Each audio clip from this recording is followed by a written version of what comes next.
juste un privilège. Ils peuvent négocier avec Dieu. Ils peuvent parler pour atteindre la colère de Dieu. Les justes peuvent négocier, peuvent prier, peuvent se tenir dans la présence de Dieu. Et ils sont sans complexe, sans peur, sans crainte, sans condamnation. Ils parlent comme deux amis, comme un père et son fils. Oh wow, quel privilège, quel honneur, quelle grâce. La justification. Dieu te déclare juste. Waouh, quelle grâce. Puisque la justice, puisque les justes de Dieu sont aussi importants, puisque Dieu a toujours cherché sur la terre des justes, alors la question très importante, c'est comment est-ce qu'on devient juste aux yeux de Dieu? Parce que ça, moi aussi, je voudrais être dans cette catégorie d'individus qu'on appelle les justes. Je voudrais moi aussi me tenir devant Dieu sans peur, sans infériorité, totalement innocent, parler à Dieu comme parle deux amis, deux potes, le souverain suprême de l'univers, celui dont la sainteté remplit toute la terre, celui devant qui tout je dois fléchir. Tu t'approches de lui sans trembler, mais avec confiance, avec un cœur joyeux, avec un cœur d'amour. Waouh! Comment on fait pour être juste? Il est écrit deux choses. Il est écrit dans Romains 3, verset 23. Tous les hommes ont péché et sont privés de la glorieuse présence de Dieu. Et ils sont gratuitement justifiés, ou encore, ils sont gratuitement déclarés justes. Tous les hommes avaient péché, sans aucune exception, depuis la faute de Adam. Mais tous les hommes sont maintenant gratuitement justifiés. Mais comment peuvent-ils l'être? Par sa grâce, par le moyen de la rédemption, donc de la délivrance qui se trouve en Jésus-Christ. Donc, il t'explique, il dit, à plus forte raison donc, maintenant que nous sommes justifiés, nous sommes déclarés justes devant Dieu par son sang, justifiés par son sang.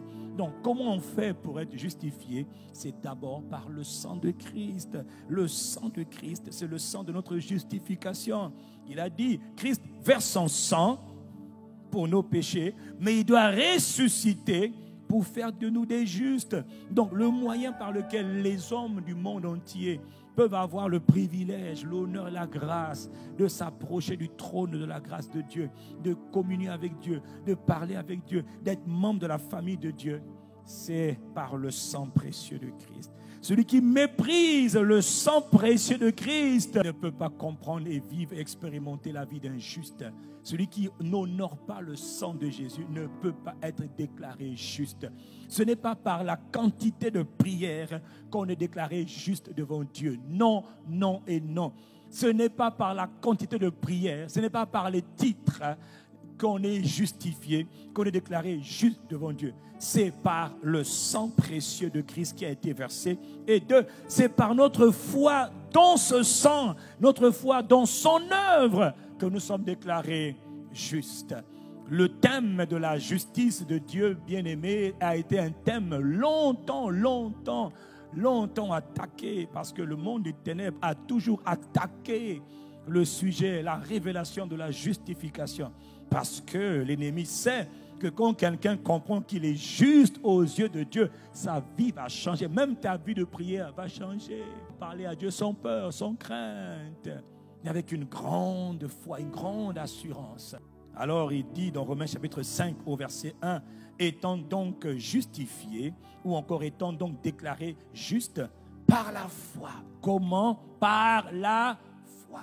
Par la foi. Deux choses. Par son sang, nous sommes déclarés justes, et par la foi. Mais la foi en quoi? La foi en son œuvre. Donc la foi dans le fait que Christ est ma rédemption. Christ a versé son sang pour moi. Je crois que je suis déclaré juste aux yeux de Dieu. Pas par mes efforts, pas par mes jeûnes, pas par mes prières. Ce n'est pas la prière qui fait que Dieu prend plaisir en toi. Ce n'est pas le jeûne qui fait, c'est le fait que tu sois déclaré juste, justifié par son sang, justifié par la foi. Tout à l'heure, je vous disais, le sujet de la justification a été un sujet qui a été combattu.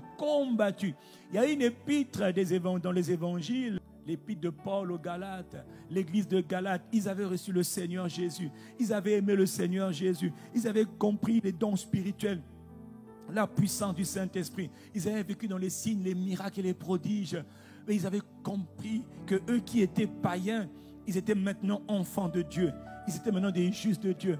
Alors Satan est venu mettre la confusion. Des faux serviteurs de Christ, des faux envoyés de Dieu sont venus mettre la confusion dans l'église de Galate en leur disant que non, non, non, le thème de la justification est un thème extrêmement important de l'évangile.